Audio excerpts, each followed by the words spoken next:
Well, hey family, this is Darlene. I'm sitting here painting boxes to create the jewelry boxes like the ones you kind of see in the background. A couple of you guys found me on TikTok, and I am hanging out in them TikTok streets here lately. I got about 1,700, followers right now, and I'm basically just letting it grow. I'm not trying to rush it or do anything to it. I just post on it every day, every single day, all during the day. And the thought is to just do it that way so it can just slowly grow, because I want people to find me and want to be on the channel.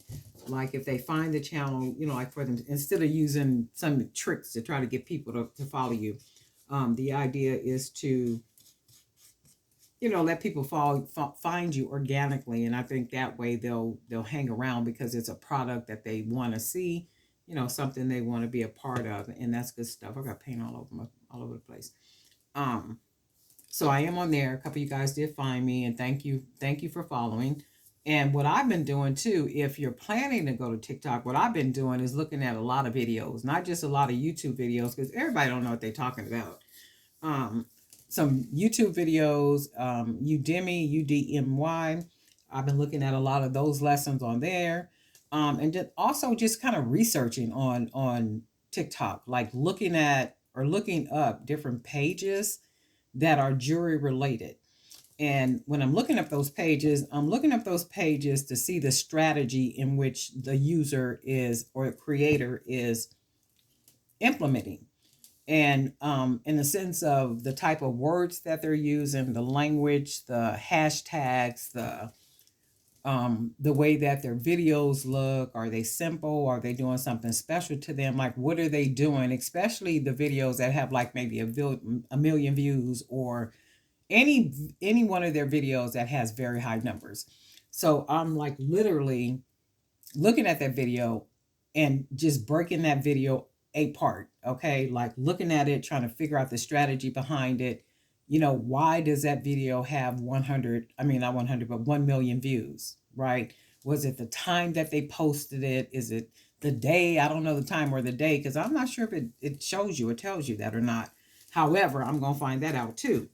So that's something I've just been doing over there, trying to figure out that whole everything. And I'm noticing when I do that, like go to different pages, and it's not a whole lot of pages on there that I'm finding that I can learn something from that I don't already know.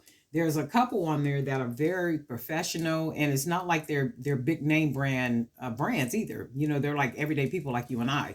So some of the what I see, and I'm kind of cracking the code of, I'm implementing that in some of my videos, and I do see that those videos get more views, right? So the idea for me too is not to be stuck on views so much as high views. They're views, and that's good stuff. And any one view is a good view. Any one view is a good view. But I have noticed, like, some of what I'm learning from those different pages and stuff, it does get more views on my videos. So that's just something that I'm working on over there. And I do feel the potential being on TikTok. I feel and I call myself a vibey person, but I'm a person of spirituality. So I think I can discern spirits. I can discern, and I can feel the energy of TikTok is like it has potential, and it has a lot of potential. So if you do have a product and you're trying to push it and get it out there, and just like with any other platform, you got to take your time. You got to put the work in, and do all that. But if it's not what you're trying to do, I get it. And I think I said that before in different videos. I get it and I understand it. And a lot of what we do on these platforms and stuff, they're a learning curve. There's a learning curve. There's some stuff we have to learn. And I'm like, oh my God, I got to learn something else. But I don't mind learning it because it's helping me with the Jewelry by BDK collection. So that's the whole coolness about that. It's like, okay, once I learn it, I know it, I'm going to implement it, and then let's see how this takes off. That's the whole thing with everything. I was talking to somebody earlier, and I was talking about planting seeds and basically planting seeds in different ground, because at some point you are going to plant in good ground, and then what's going to happen, it is going to produce a harvest, and it's going to produce a harvest in a sense where you can just walk around and just eat your apples, eat your oranges, eat your pears, because it's so plentiful.